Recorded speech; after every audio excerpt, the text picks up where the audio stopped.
Яасан алуу өдөр вэ? За одоо биологийнхаа хүрээлэнгээс гараад хайч хайдуулаад асуучих. Одоо бүгдээрээ одоо хөдөр үржүүлгийн төв байдаг. Ачуултын шар олоорой. Хотоос хэр ол илээ хаа? Хотоос нэг 50 км зүйтэй. За хөдлөө хоёлаа. Google биш өөртөө итэг. AI-д биш логикдоо итэг. Википедиагаас илүү чухал нэг зүйл бий. Тэр бол яагаад гэж асуух чадвар. Харсан бүхнээ асуултаар сольж, мэдсэн бүхнээ задлан шинжилдэг хүмүүсийг мэдлэгт дурлагсад гэдэг. Тархиа асаа. Энэ бол нууцлаг зүйл биш. Харин бидний одоогоор бүрэн тайлбарлаж амжаагүй үнэн.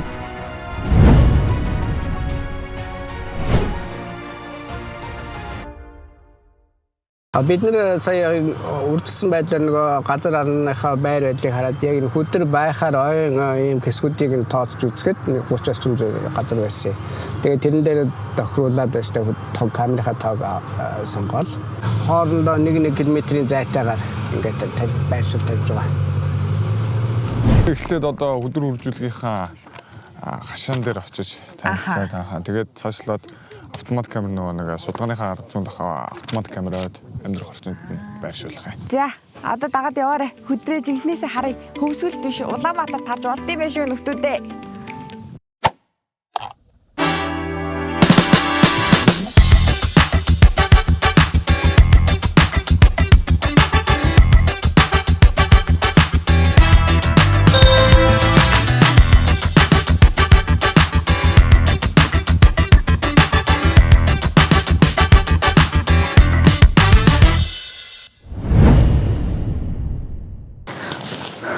Хөдрийг өнөөдөр үзүүлэх юм уу?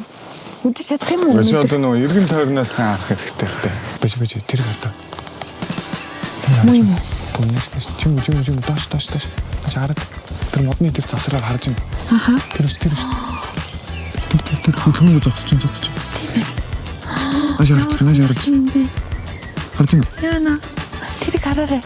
Амар хөөрхөн чихтэй. Өдөр цаашаа өсрөө өвчлээ хараад өсөрчлээ шүү дээ. Ийм өндөр өсрээд тэрийг хараа.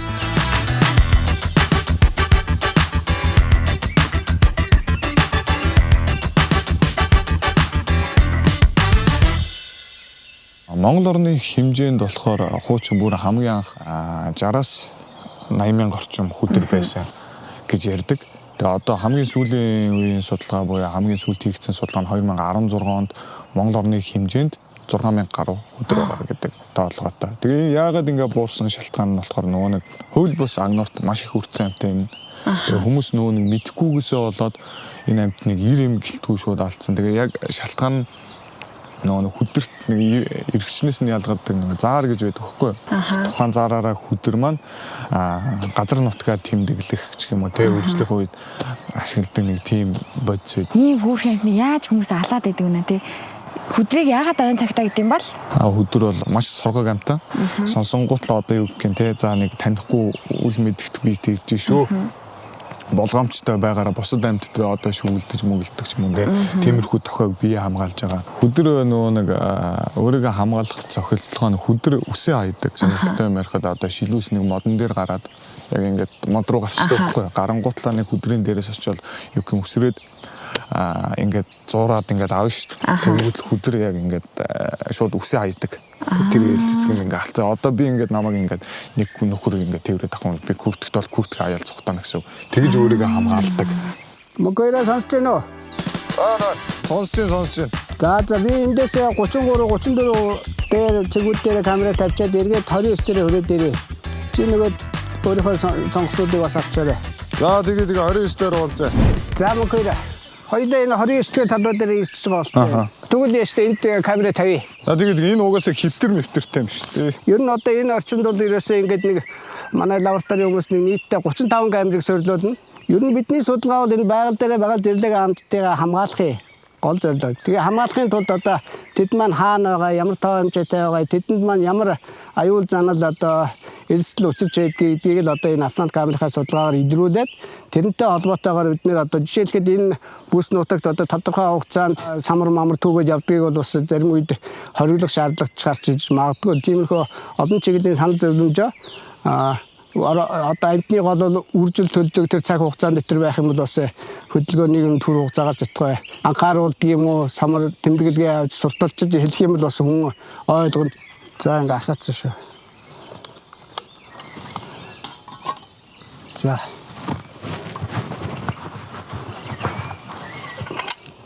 Ингээд хөдөлгөөн мэдрэгчтэй тэрний өөрөө сенсороор ингээд тэгээд чиний зэрэг бүтэн 24 цагийн турш одоо ингээд урдуур нь хөдөлж байгаа. Одоо бид нар чи сая төлөвлөсөн бол одоо эндээс ингээд амтыг гараад ирэхээр л одоо ингээд өдөөс нь явж хатан зураг авна. Судалгааны үр дүнд гарсан сонирхолтой зураг мураг эсвэл хүмүүс өнгөрч байгаа зургаад харуулсан тохиолдол ч юм уу тиймэрхүү юм байдаг байсан. Одоо ерөөсөө энд юу болж байгаа гэдэг бүгдийн зургийг авна. Тэгээд ер нь их сонин одоо бидний ховор мэддэггүй амтд төрлийн судалгаа камераар бүртгэгдсэн. Илүү их тэр амттынхаа тухай мэддэг олгох хайрлах сэтгэл төрн энэ байгаль дээр ингэж зөв зүйтэй явах ёстой мэн гэдэг мэдлэг одоо ойлголттой болж эхэлдэг учраас энэ судалгаа бол нэгдүгээр судалгаа шинжилгээний ан амттай хамгааллын ямар бодлого хэрэгжүүлэл зөв зохистой явах талаас нь хэрэгтэй, байгаль хамгаалалт талаас нь хэрэгтэй их онцлог чухал гэж үзэж байгаа. За, уулнаасаа буугаад ирлээ. Одоо шууналтайгаа танилцъя хэдүүлээ. За. Энэ ойд маань одоо ямар хөө төрлийн шуунууд их хөвчлэн байдаг вэ? Таад маань өмнө нь иржсэн болохоор бас олон харагдчихсэн ч гэдэм үү зургийн нэмтнээс тарагцсан шуудыг хэлж өгөх юм бол. За одоогийн байдлаар бол би яг самар шаазаагийн шуу харж байна. Самар шаазгаа бол хошин хойтой газар их хөвчлэн байдаг. Самраар хоолдог. Одоо ойн одоо төлхүүр зүйл байгаа. Пирений овгийн 14 зүйлийн шуу байдаг. За үүнээс бол энийг яг энэ хот орчмын ногоон бүсэд бол самар шаазгаа, ятгах шаазгаа бусад зүйлийн одоо хэрээнүүд байдаг. Модны орой дээр сууж байгаа. Хар өнгөтэй цагаан бидэртэй. Ийм алаг байдаг юм уу те? Алаг ийм одоо хэрэний овгийн нэг шуу байгаа. Энэ 90 доороо нэг ийм бөөрөн хийч юм шиг юмтай. Энэ нь болохоор юу вэ? За энэ чинь бол нөгөө шууны гүе буюу энэ хоол ижилээ нөөсөж явдаг хүүдийн маягийн одоо улаан хоолойны дараачийн одоо хэсэг байгаа. Илүү өргөссөн хэсэг. Энэ бол их ходоодонд бол орохгүй. Ходоодны наан байдаг тийм хүүдий байгаа. Хоол ижилээ зөөвөрлөх, ангахадаа аваач өгөхдөө самарыг одоо өөртөө ингэж хадгалж нөөсөж явдаг. Тэгэхээр шууд нь бол гар байхгүй учраас яг өөрийнхөө ходоодныхаа наан гүеэндээ хийгээ явдаг байх нь л тийм. Тагтааших юм шиг, хэрэгших юм шиг тийм харагддаг юм байна. За одоо хоёроос самар чацаагаа харсан. Харсан. Аюу садан шоу шүү дээ. Би өмнө нь бол харж байгаагүй л юм байна. Би сая ийм ших нүгэгийн зураг дарлаа. За. Нүүдлийн шуу байгаа. Бас их алаг ирээн ийм шуу юм. Яг нүгүүд ирцсэн биш үү те? Нүүдлийн шуу юм уу те? Тийм. Энэ төрөнөөс анхаарал татаад байсан. За энэ маань болохоор шууны нүүдлийг судалдаг сансрын дамжуулагч байгаа. Энийг ингээд шууны хондлоо дээр бие хэмжээнээс нь шалтгаалаад хондлоо дээр нь үүргэвчийг ингээд зүүлгээд энийг харж байна. Энд нь ингээд уяа игээд хуцаар бэхлээ зүүлэгч. Тэгээд энэ маань утасны сүлжээгээр мэдээлэл өгдөг. За 2G сүлжээ, 5G сүлжээ тэрнгээр мэдээлэлээ бид нэр өгөөрнө. Энэ бас нарны панел юм шиг байна те. Энэ наадлын хэсэг нь. Тийм, нараар цэнэглэгдээд цэнгээ аваад бид нар лөө мэдээлэл явуулна гэсэн. Тэгээд бид нар энэ шуу хаана явж гин, хятад орсон байна. Одоо Монголд ирж гин гэдэг мэдээллийг эндээс авдаг. Унгаах тэгж энэ нөгөө төхөөрөмжөө алга болох гэдэг тиймэрхүү юм гарах уу юу? Төхөөрөмжөө алга болох тал дээр бол тийм гарах боломжтой нөгөө уяагаар өөрчлөж байгаа учраас. За тэгээд энэ нөгөө нараар цэнгэлж байгаа болохоор цэнгээ бол харьцангуй гайгүй байрна. Тэгээд биеийн жин нь болохоор шууны жингээс нь хамаарат дамжуулагчийнхаа хэмжээг нь тохируулждаг гэсэн. Одоо энэ жишээлбэл ийм жижиг хэмжээтэй байна. Энийг бол жижигэн шуунд зүүн гэсэн. Шууны бие хэмжээнээс нь 3%-аас илүү бага одоо грамтай дамжуулагч зөвх юм бол тухайн шуундаа халгүй гэж үздэг. Бас аль болох хөнгөн байхаар яадаг юм. Тийм, аль болох нэг өөрт нь юм түүртэхгүй хөнгөн байхаар энэ бол жишээ нь галуунд зүүдэг дамжуулагч юм. Энэ багцаа одоо шуундаа үрүүллээ гэхэд шуунаасаа яаж буцааж авах вүлээ? Шуунаасаа бол буцааж авах боломжгүй байгаа. Ер нь тэр шууг дахиад бариад авна гэдэг бол хэцүү. Тэгэхээр бид нар тэрнийхээ үр дүнд одоо судалгааныхаа ажлыг хийж байна. Цаашид нөгөө байгаль хамгаалалт тал руугаа илүү чиглэх тэр хариугаа авч байна гэсэн.